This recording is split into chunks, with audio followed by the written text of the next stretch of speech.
I feel bad about that on certain levels, but I'm sure that you enjoyed the time off, at least from last Thursday. I have enjoyed getting one-pagers from many of you that took part in our conference. We had a lot of people attend, and I saw a lot of your names on the participant list.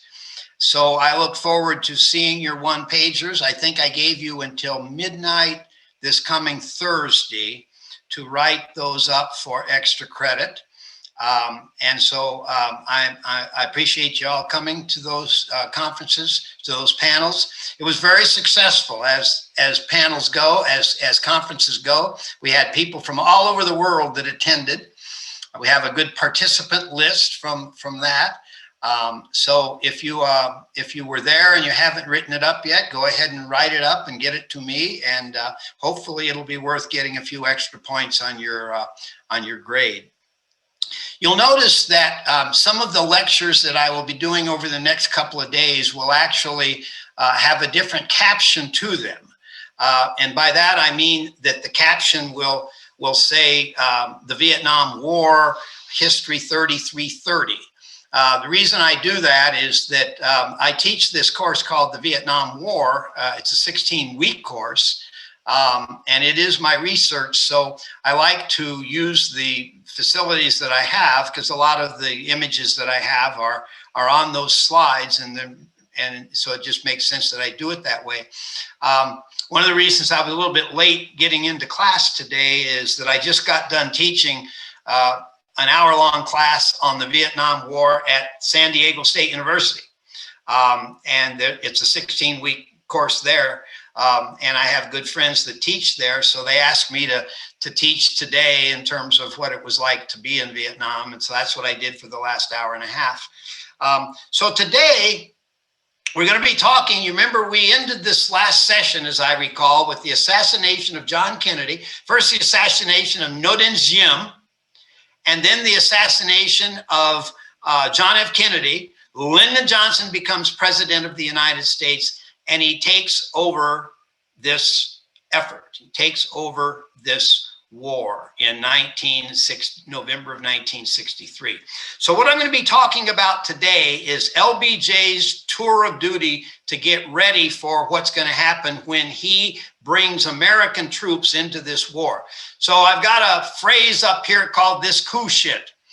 As any of you that have studied about Lyndon Johnson, he had a very unique vocabulary, and he used it a lot.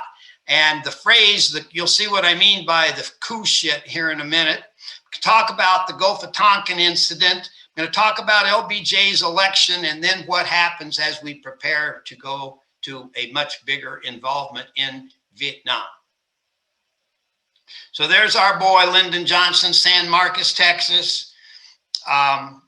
He became the president. He was been the vice president, and quite frankly, he was not real fond of the man he was working for, the president of the United States. He and Kennedy didn't really see eye to eye on a lot of things.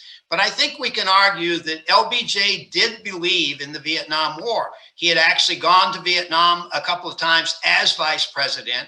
He knew that it was going to be a struggle in Vietnam, but after the assassination of Ngo Dinh Diem, the president of Vietnam at the time, it was sort of like one after another, they had coups. Military coups took down the existing government.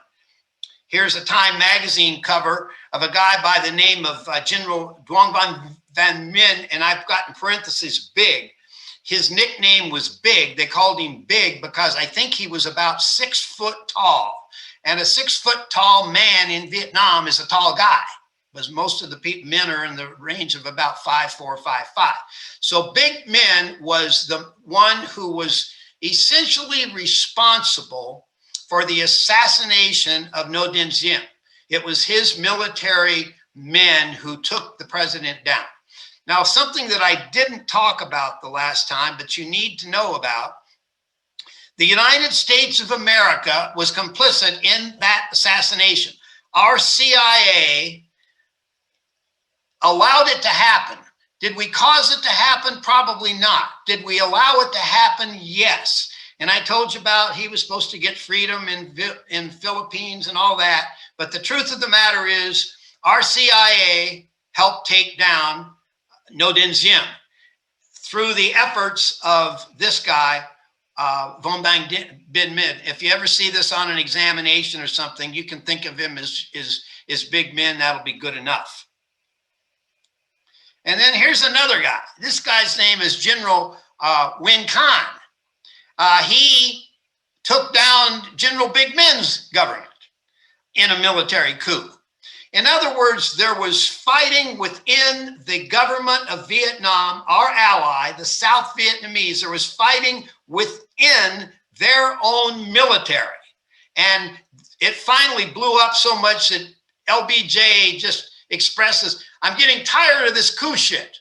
And that was what was happening. It seems like every few weeks, or certainly every few months, there was a new government in charge of South Vietnam, and they were our allies. They were the reason we were trying to help them. Now, we still don't have a whole lot of American troops in the country. At this time, we're still just an advisory effort, probably around 18,000 advisors. Put that in perspective, ultimately, we're going to have about 585,000 troops in Vietnam.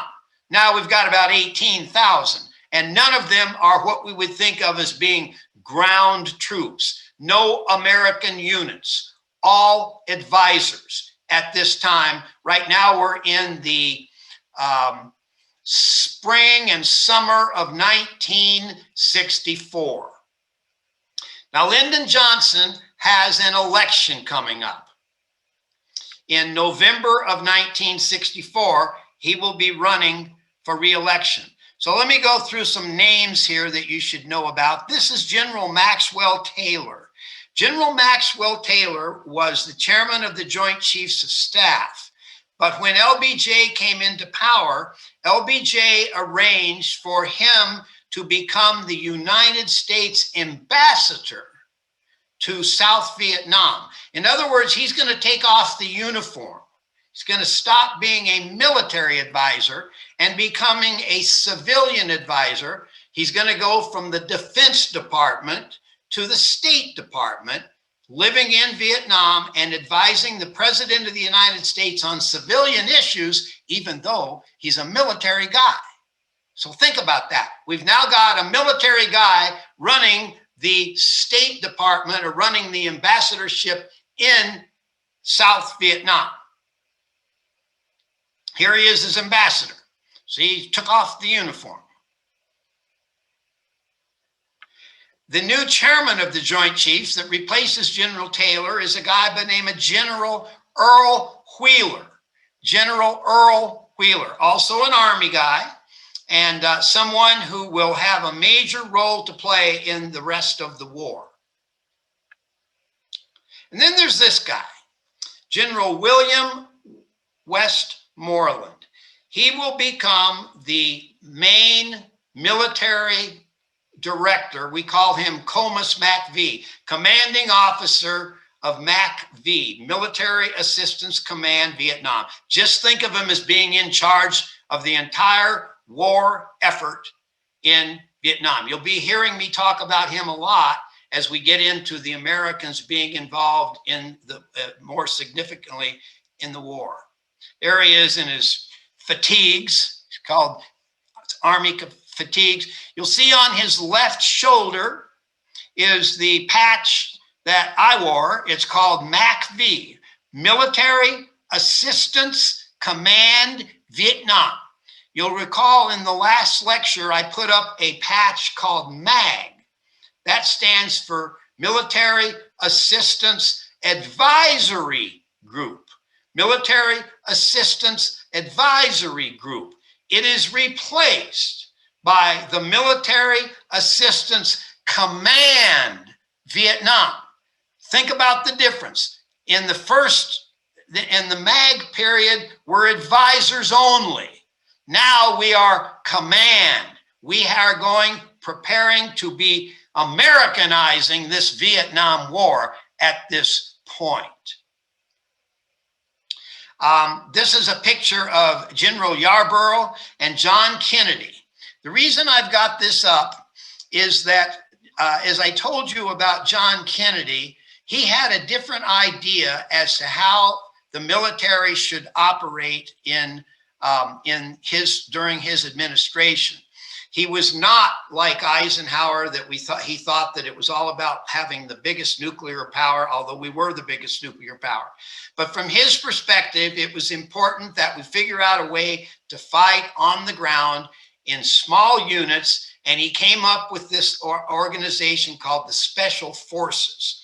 This guy is wearing a beret on his head, a green beret, and that's the name of it. But I've got General Yarborough's name up there because when the decision was having to be made as to who should be in charge of the war in Vietnam, it came down to two men.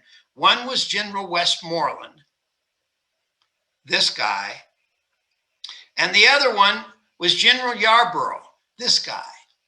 And President Johnson made the decision that it should be Westmoreland and not Yarborough.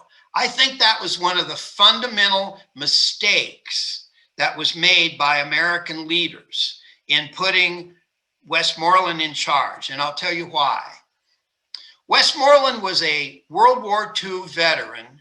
He was actually an artillery officer in World War II and in Korea. And he was what I would call a conventional warrior.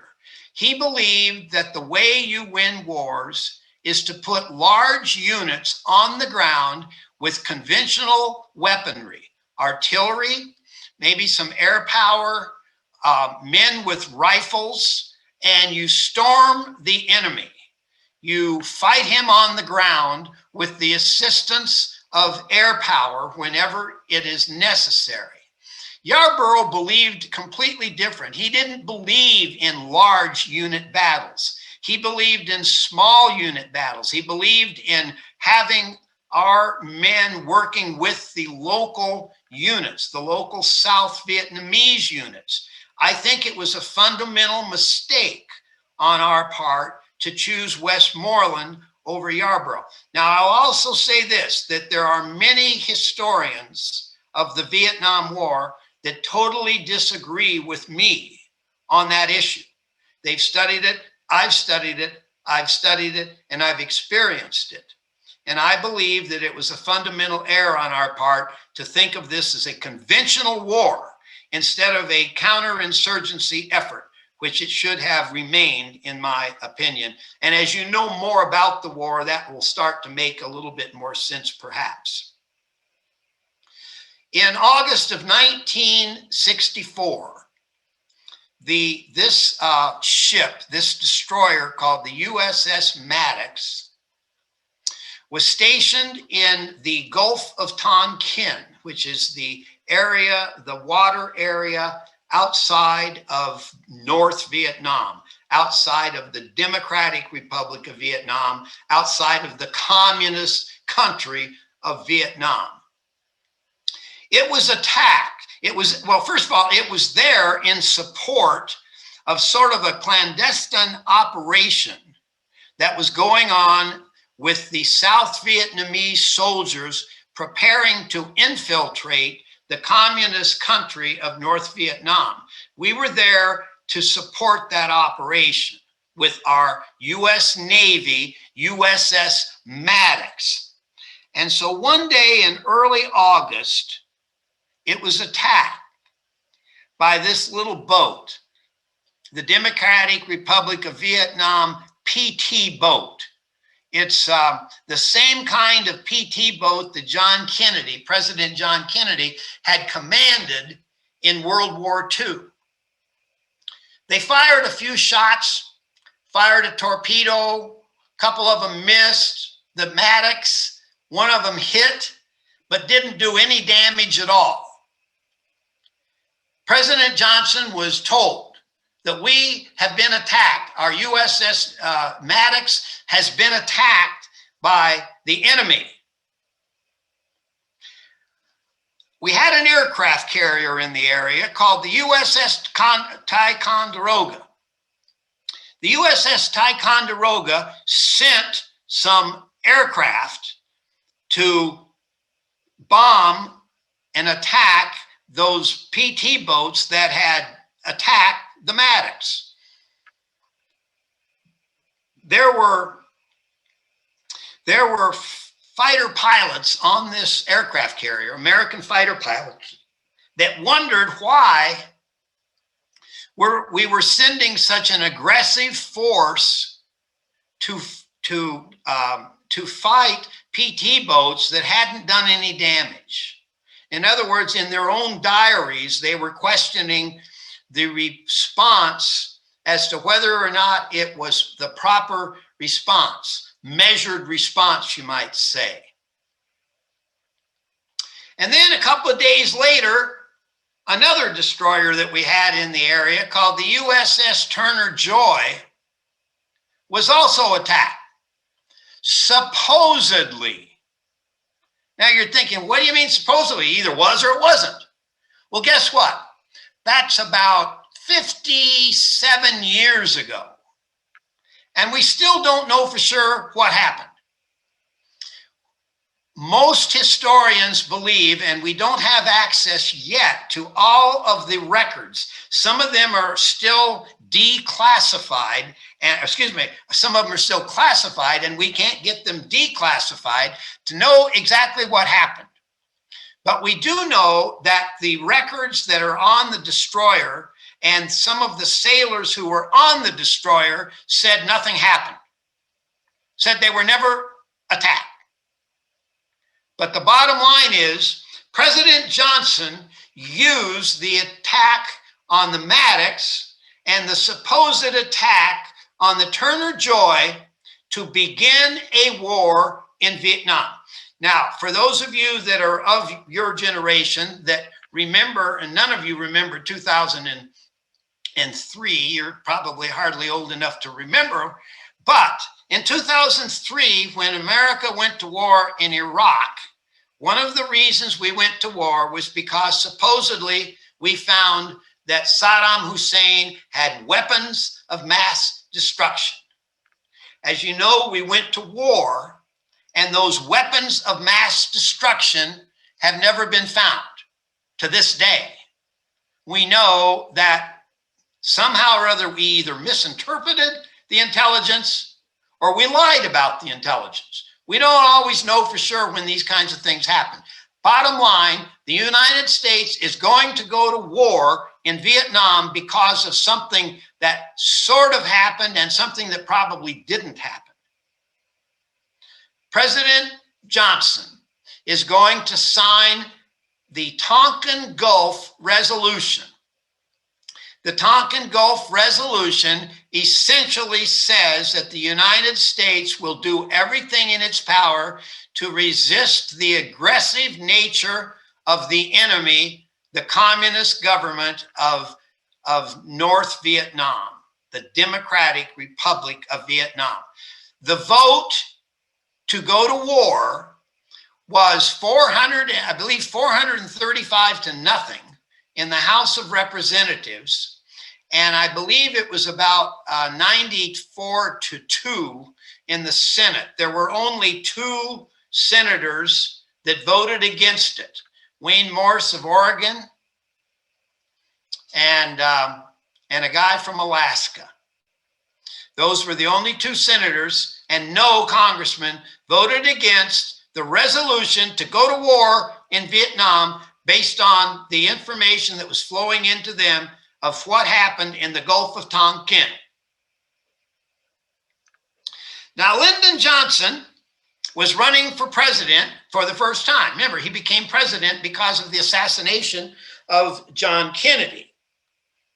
So his opposition, his Republican opposition, was a guy by the name of Barry Goldwater. Barry Goldwater, whose bumper stickers were pretty cool. The bumper stickers were Barry AU H2O. So the chemists among you know that AU H2O would be gold, AU, water, H2O. H2O.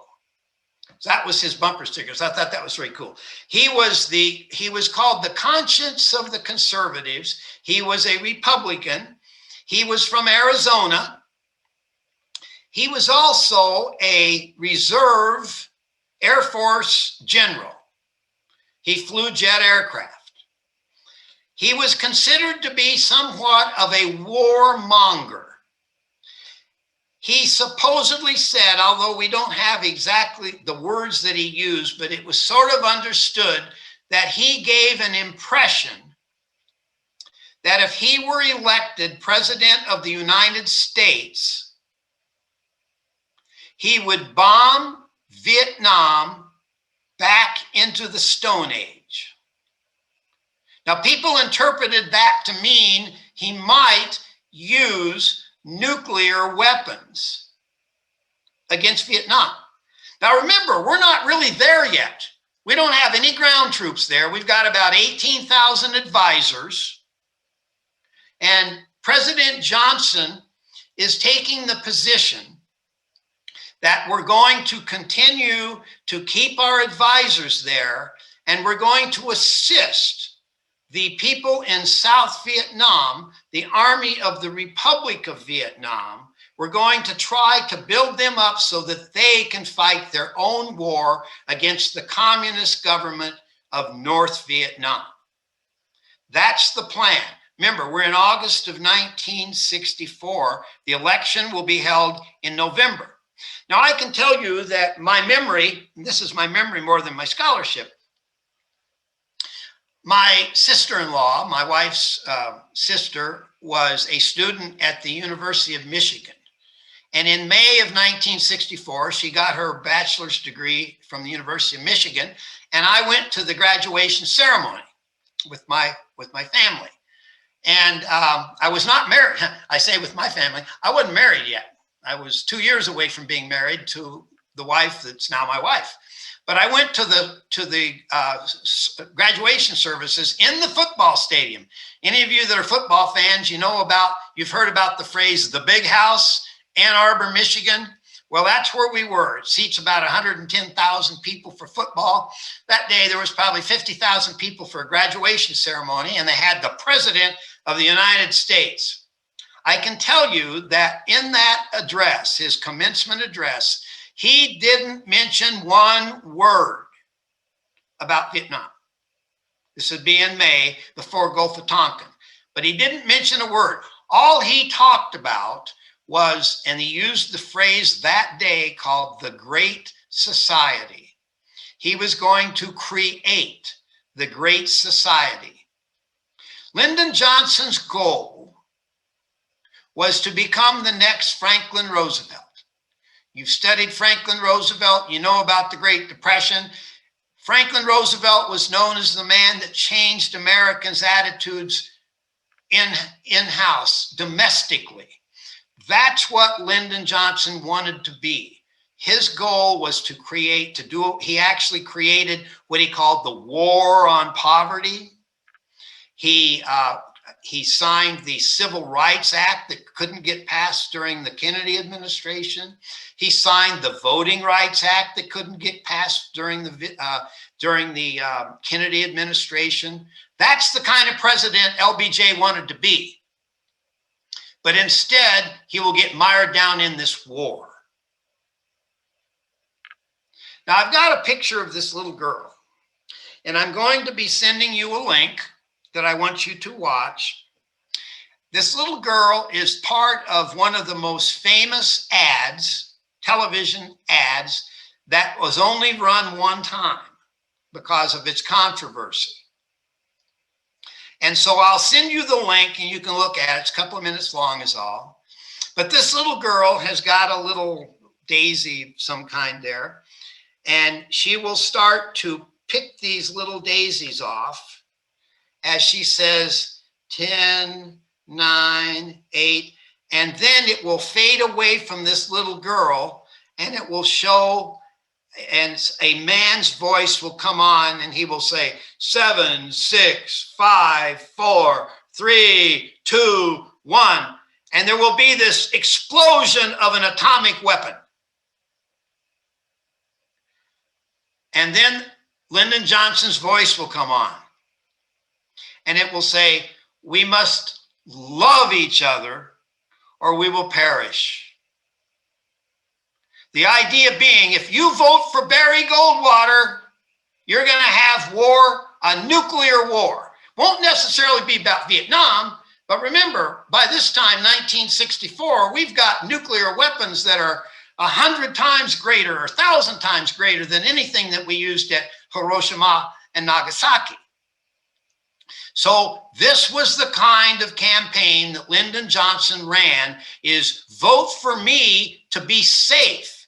Because if you vote for this Barry Goldwater guy, he will get us in some kind of a war that will destroy the world.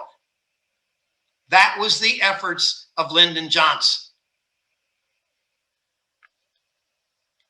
So Lyndon Johnson will be inaugurated President of the United States in November of 1964.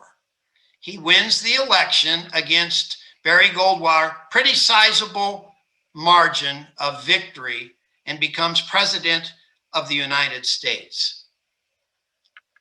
Okay, so let me see here.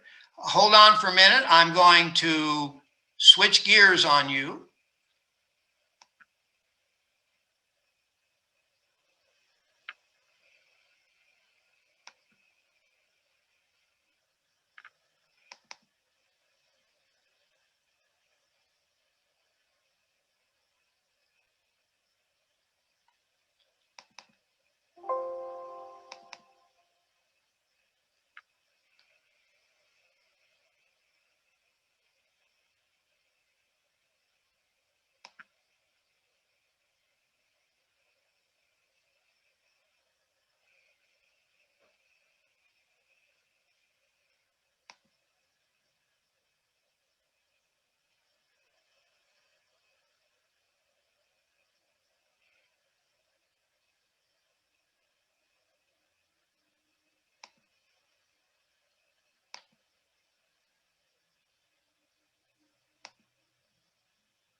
Stay with me now.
Sarah, can you see that?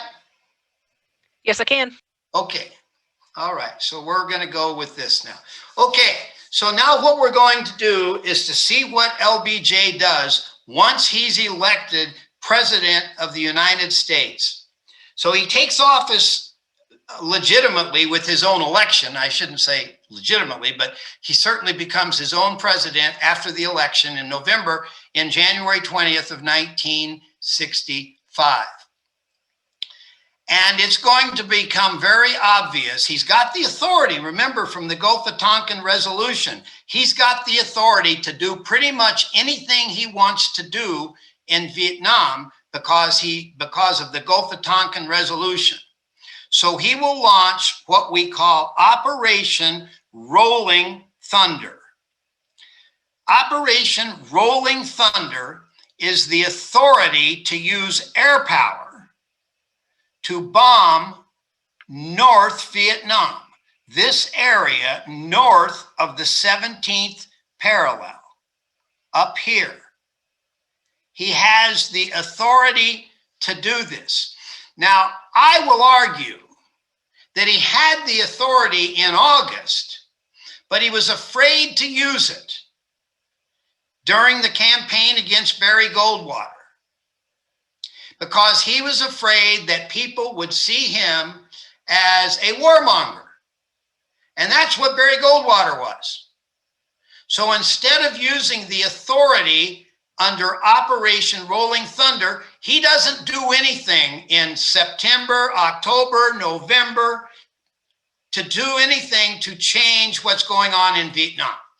And what's going on in Vietnam is that the North Vietnamese army is massing to invade the South and take on the government of South Vietnam.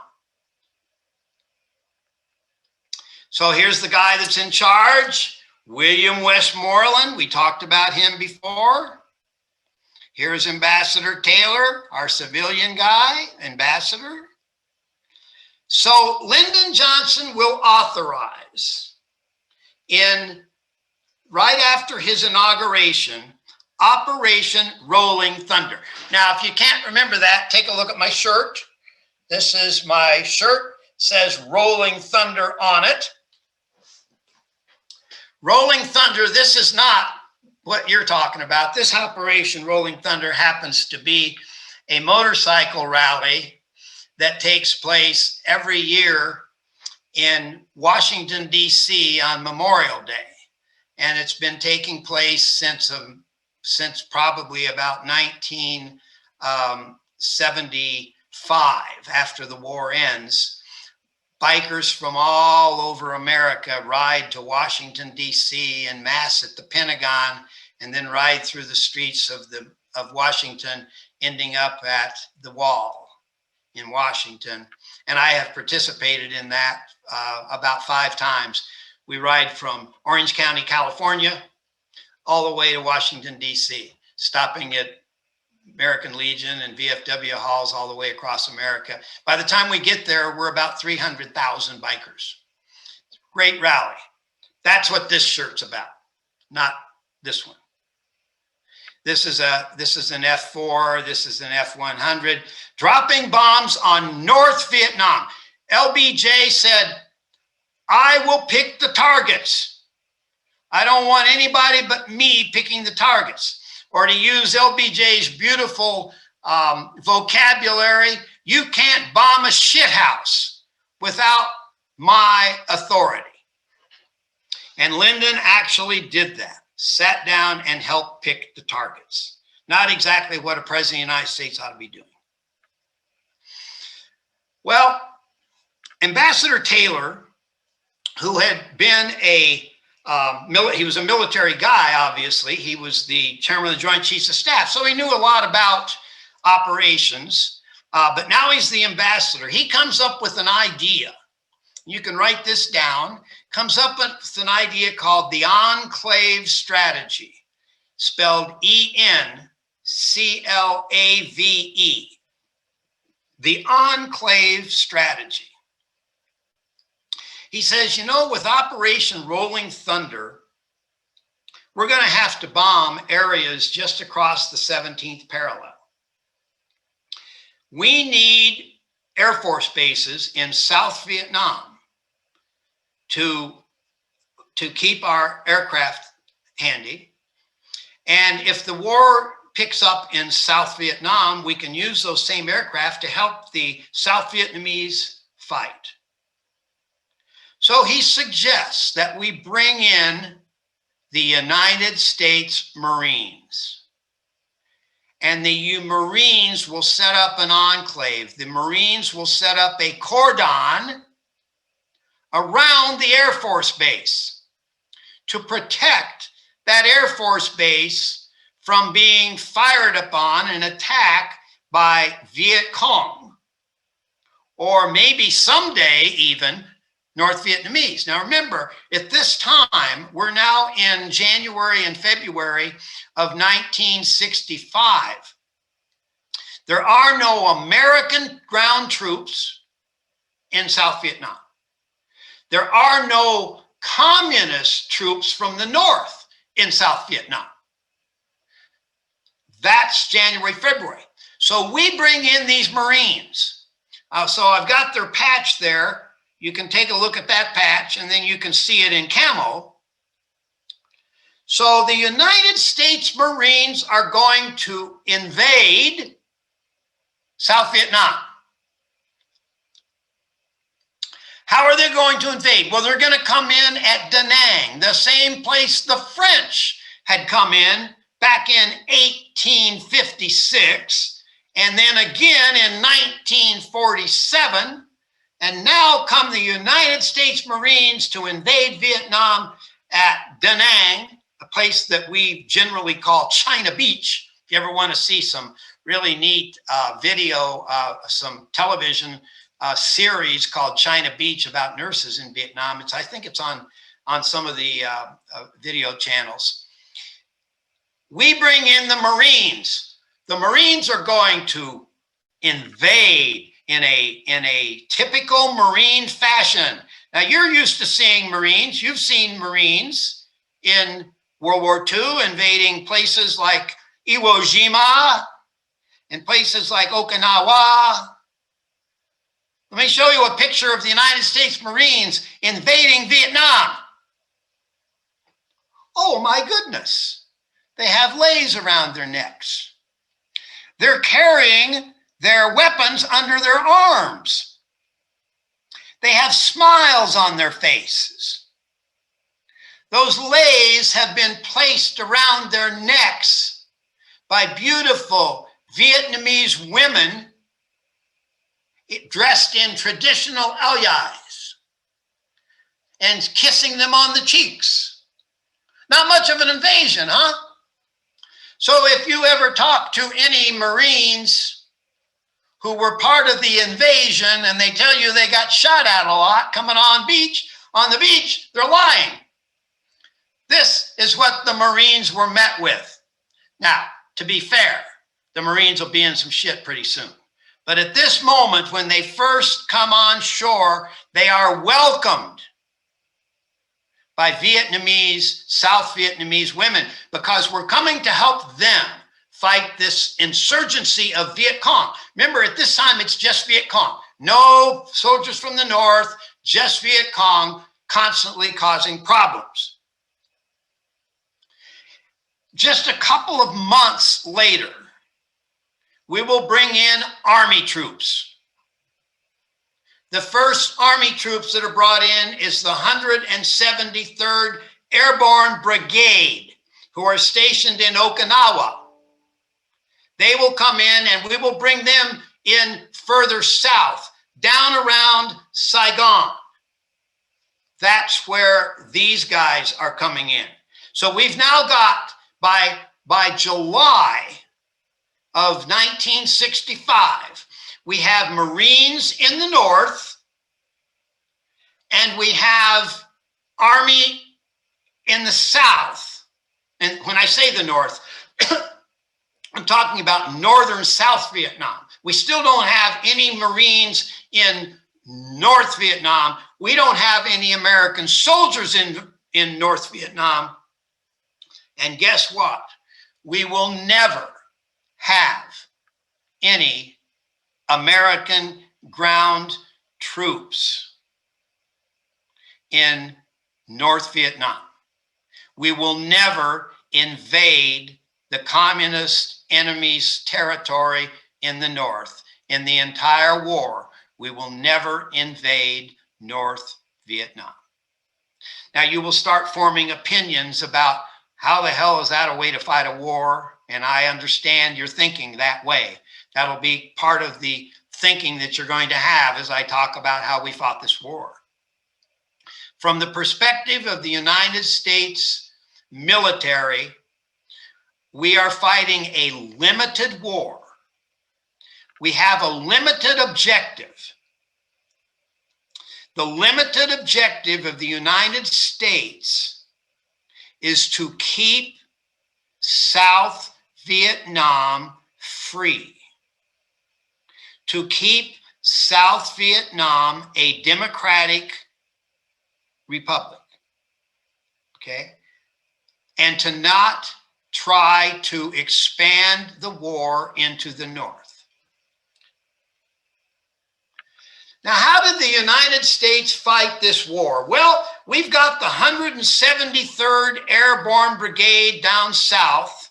We've got the Marines in the northern part of South Vietnam. But here's how America likes to fight wars. This is a picture of a rear echelon camp. I believe, I'm not sure, I think this is the 25th Infantry Division at Cu Chi, but I have a couple of other photos that I'll be showing you later in other slides. America likes to go to war in comfort. We believe that if we're going to fight a war, we might as well fight it like we live our lives here at home. So in this rear echelon camp, and let me give you a couple of phrases that you're going to hear me use. There is a term that is used for those who serve in the rear. And it's called, and you can write this down, it's an acronym. You can write this down, they're called REMFs. And the acronym is REMF.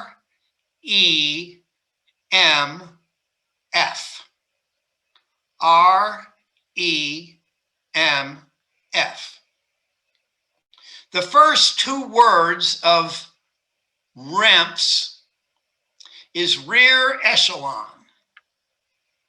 I will leave it up to you to figure out what the MF stands for. The attitude of most infantry soldiers is that those REMFs have it really easy. Those REMFs have military occupational specialties, MOSs, that include lifeguard at an Olympic-sized swimming pool, bartender of both enlisted men's clubs and officers' clubs, armorer, of course. There are, at a base camp like this, there are as many as 10,000 American soldiers, of which only 2,000 of those 10,000 are infantry combat soldiers. The other 8,000 are combat support or support troops, meaning that they will never be in combat. Now, having said that, I know that there are many of you that have uncles, grandpas that served in Vietnam. And I am not in any way trying to take away from the service of those who served at these rear echelon camps. It doesn't even mean that you're safe in this rear echelon camp, because this rear echelon camp has concertina wire all the way around it. It has bunkers with security guards all the way around it. But virtually every night for many soldiers' tours of duty, the enemy will be lobbing mortars and rockets, 82 millimeter mortars, 120 millimeter rockets into these division headquarters. Men will die at these rear echelon headquarters. But the soldiers who go out into the field every day, their headquarters will be back here. They will generally go out for 2 weeks at a time and come back for maybe a week of stand down time while another unit goes out. And all of the divisions that fought in Vietnam have these rear echelon division headquarters. Now, there will also be brigade headquarters, battalion headquarters, like that. But this war, ideally, General Westmoreland would like to fight this war in division-size big operations. That's what Americans do well. But the enemy won't be quite as cooperative. The enemy will kind of say, well, maybe not. Maybe we'll be better off fighting this in sort of small units, guerrilla style.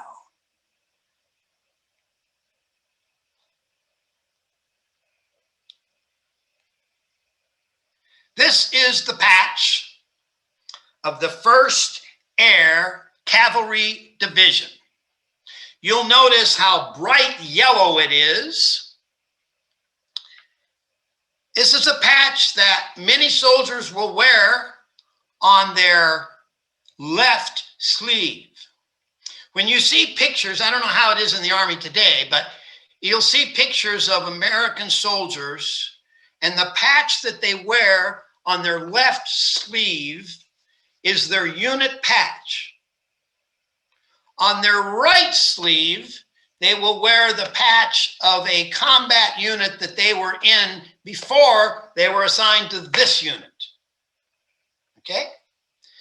I've got this patch up there because the 1st Air Cavalry Division is the first unit that will be brought into battle using helicopters.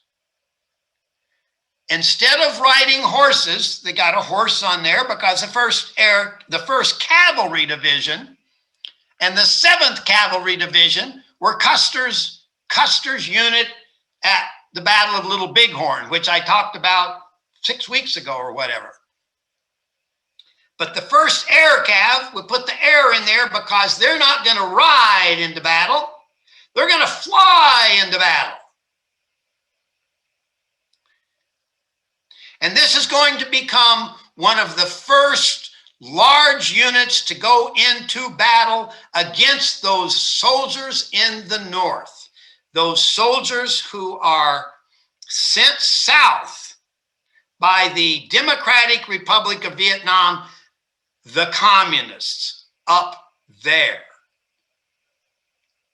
Now with that, I'm going to stop share because it gets into a whole nother world that I'm not quite ready to talk about. So let's see if I can just take you up here. All right. Questions about anything that I talked about today? What did you say that MOS stood for? MOS stands for Military Occupational Specialty. Thank you.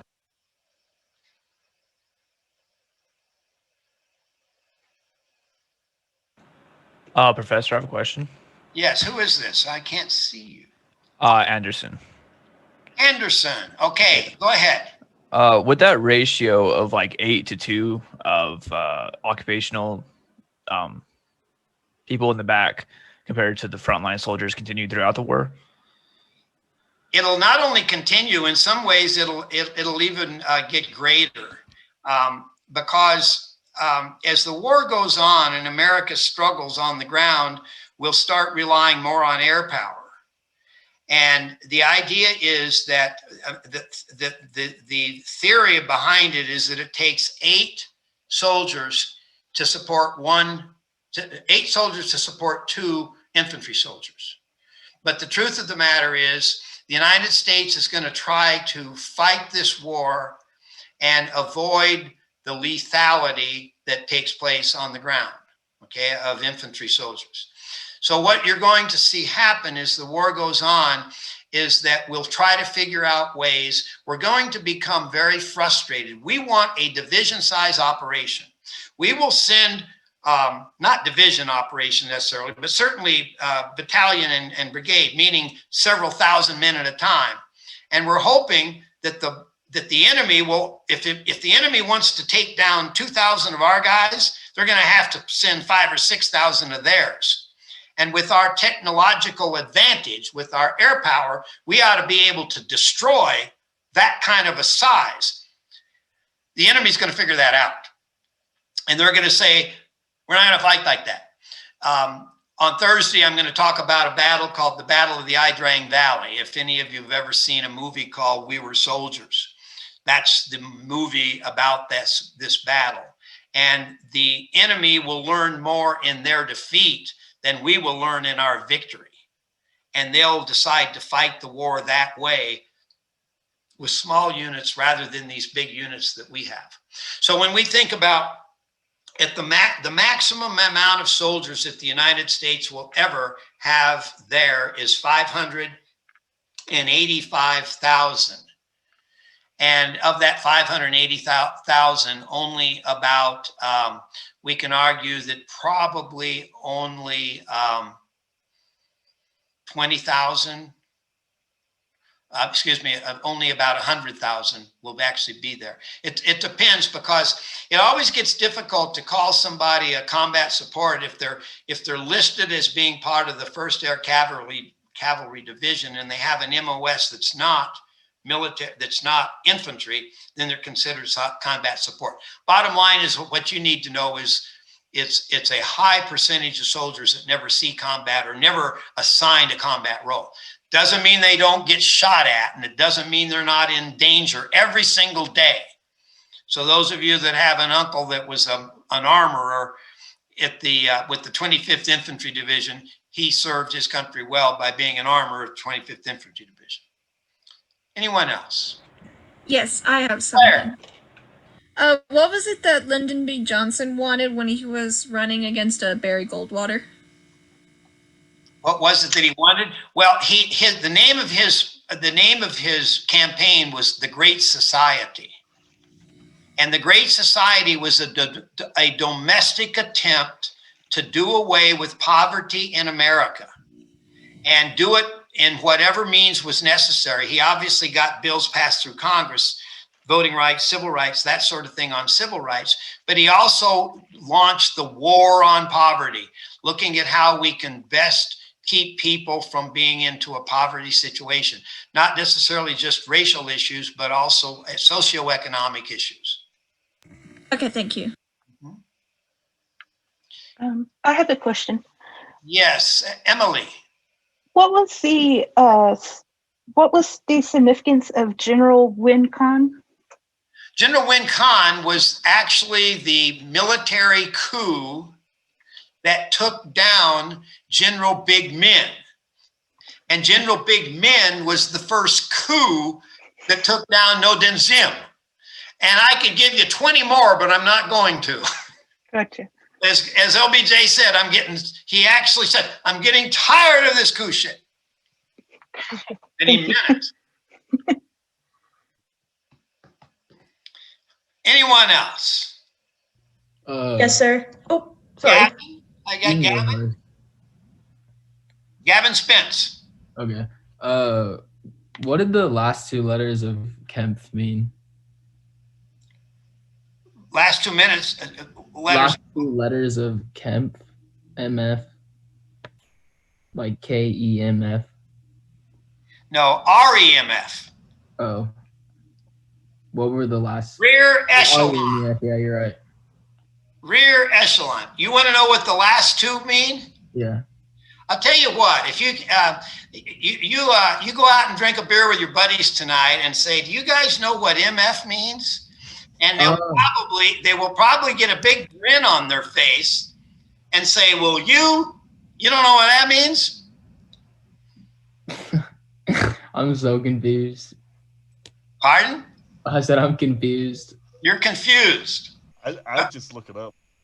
Yeah, you look it up. You look it up. There's a thing, I'll tell you what, look it up. There's a thing on Google, I think, called Urban Dictionary.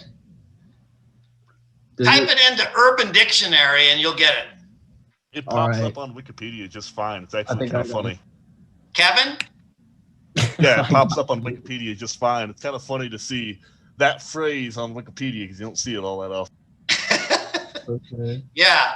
Yeah, well, see, if I was in the classroom, if we were face to face, I would have written RIMPs on the board and I would just turn to the class and I would say, you can figure the rest of it out. And then you guys will all giggle and everything. But since we're all on recording and we're recorded by the university system, I probably shouldn't mention that word. Although I can mention Kushit all day long, I guess. So there you go. Okay? Get it. Anyone else? Yes, sir. Taylor. Yes, I just have a couple just to make sure I heard things right. So William Westmoreland, he was in charge of what did you say? The whole war. Think of it that way. He is, his phrase, the term we use is COMUS. It's COMUSMACV. Okay. Now, COMUS stands for, CO means commanding officer. Okay. Commanding officer. And then M, military, United States, and then MACV, Military Assistance Command Vietnam. But it's a big phrase. You just think of him as being in charge of the whole war. Nothing happens in Vietnam that William Westmoreland doesn't make happen. He's in charge. Think of him as, I guess you could think of him as Dwight Eisenhower, the Supreme Allied Commander in World War II. Well, that's William Westmoreland in Vietnam. Oh, okay. Yes, sir. And then you said it before and I couldn't catch it. MOS, Military Occupational Specialty. The Marines, the Army, and the Marines, Army use that phrase. The Air Force uses a different phrase. But that's what we call our job. And think of it, military occupational specialty. What is your job? And it has numbers. Like if you're an infantry soldier in Vietnam, an enlisted soldier, your MOS is 11 Bravo. Okay. And if you're a mortarman, it's 11 Charlie. And if you're an officer, it's 1542. I was 1542. And if you put a 7 in front of it, it means you are airborne qualified, whatever your MOS is. Wow, okay. And then my last one was when you were talking about Barry Goldwater, he was the conscience of the conservatives. Think of Barry Goldwater as being, if you follow politics at all, you know about liberals and conservatives, you know about Republicans and Democrats. Barry Goldwater is the father of the conservative movement in America. Okay, he was the guy that was followed by people like Ronald Reagan and George Bush and those people. But he was very conservative, both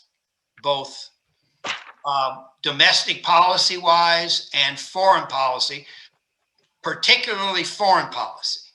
But I will say this about Barry Goldwater, and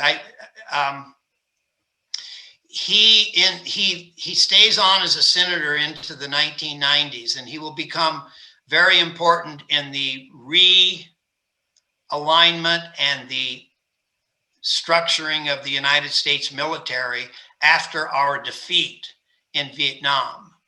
And he will become almost as a conservative person, he will become what I would argue a liberal when it comes to domestic policy. I would use the phrase, and I don't like to get very political in my teaching, but I would use the phrase that Barry Goldwater would not be able to find a place in the current Republican Party. For example, we will see Barry Goldwater become one of the first US senators to embrace gays in the military. He'll become one of the first to enhance the role of women in the military.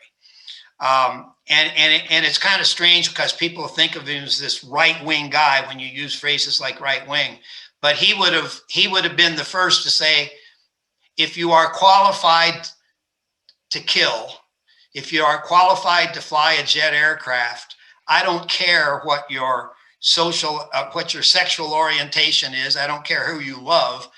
If you can do it, you ought to be authorized to do it. That was Barry Goldwater, and that changed a lot in his later years. But he has a lot to do with the theories behind how our military looks today. So I'm not going to blast him for some of the things that he said way back when. Okay, that makes sense. Thank you. And then you said a specific date. It was January 20th, 1965. And what was that date for again? Well, January 20th is the day that we inaugurate presidents of the United States. And we have been doing that ever since the last inauguration of Franklin Roosevelt. So January 20th is when we do it. So I use that date just to say that Lyndon Johnson, in his first days as president of the United States, having been elected by the people, it was January 20th, 1965. And that's when he literally has to address the Vietnam War for the very first time as president elected by the people. Okay, that makes sense. And then for the enclave strategy, who came up with it basically, or Yeah, we generally give credit or blame, depending on your point of view, I guess, to Maxwell Taylor, who was the U.S. ambassador at the time, but had just taken off the uniform as a general. He is chairman of the Joint Chiefs, and now he's U.S. ambassador, and he's advising the military. He's advising General Westmoreland in charge, say, okay, we got to put this enclave strategy up. Who's going to protect these airplanes? So I'm gonna expand on this just a little bit here. The problem with the enclave strategy is that it's those Marines are not given any opportunity to be offensive. They're only defensive. So the rules on the enclave strategy were that they were going to protect the air base, protect those planes so that those planes could launch attacks into North Vietnam. And so if the enemy, and the rule was they could only go as far out from the airport that they're guarding as they could reach with what we call organic artillery, meaning the artillery of their own unit. And so that's maybe 8 or 9 miles, depending on what they've got, what kind of cannons they've got. Well, if you're on an operation to keep the Viet Cong from attacking the airport, and you go out 7 miles, and your artillery will only reach 7 miles, and then the enemy attacks you, and then he runs to the 8-mile or 9-mile point, and you can't chase him because your artillery can't be used to protect you in that operation against him, then the enemy is always going to attack and run. And that's not the way Marines think. So it was a failure. And what we'll see is the Viet Cong will take advantage of that. They'll attack and run. It makes sense that they would fight like that. And so the enclave strategy is a failure. And what we end up doing is bringing in more soldiers. So that small group of 173rd Airborne Brigade, that small group of Marines will all of a sudden eventually escalate into a huge amount of soldiers. Oh, wow. Okay, thank you for answering those. You're welcome. Anyone else? I just wanted to say we call them Pogues now. Very good. Thank you for that, Nathaniel. Yeah, I remember someone telling me that Pogues is what we referred to as REMPs. And I think it's the same kind of thing, though, that they have a role to play. Okay, so we shouldn't look down upon them. But it's also interesting that there's very few. There's a lot of us. I hope this doesn't happen with the current wars, but it probably does. It probably happens in every war. That the older we get, the braver we get, and so you get a lot of REMPs that will tell the stories of being actively involved in combat operations. I say they were actively involved in assisting in very important ways. And sometimes a lot of those pogues, as you call them, a lot of those RIMPs were killed in Vietnam because they were mortared at night. And they had rocket attacks and even ground attacks on some places. So I'm not trying in any way to minimize the role of anybody that served in Vietnam, no matter what their role was, or in Afghanistan and Iraq as pogues. It's just a politer term. That's all I'm saying. Just means person other than grunt. Yeah, a little bit. There's actually a couple of diaries that guys wrote about, I was a proud RIMP. Anyone else? I have one more question. Emily. What was the significance of General Earl Wheeler? Yeah, he became the chairman of the Joint Chiefs of Staff after General Maxwell Taylor became the U.S. ambassador.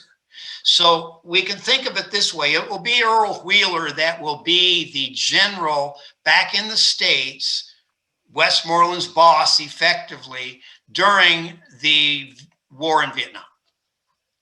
That's the easiest way to think of it. Organizationally, we can make an argument that Westmoreland didn't exactly report to Earl Wheeler. He actually reported to the Secretary of Defense and stuff like that. But for purposes of this class, it's better to just think of it as Westy was in charge of pretty much everything. And Earl Wheeler was his senior military man back here in Washington. Gotcha. Thank you. Anyone else? Well, thank you all for staying with me. And Kathy Clark, I read your one pager, and thank you for complimenting me on my suit that I was dressed in, because I will tell you that that's the first time I've had a necktie on in a year. I had almost forgotten how to tie my necktie for the conference. So, but thank you for at least noticing. You're welcome. All right, y'all take care. And on Thursday, we're going to launch the biggest, probably the greatest battle of the war, certainly in the beginning, and I would argue in the whole war. We will go to the Battle of the Ia Drang Valley, the Battle of the Ia Drang Valley, memorialized in the movie We Were Soldiers, the Mel Gibson movie We Were Soldiers. So if you've seen that movie, you'll sort of know what Hollywood thought of that story. I'll make it a little more specific in my lecture, okay? Y'all have a great time for the next 2 days, and I'll see you on Thursday. Thank you, Professor. Thank you.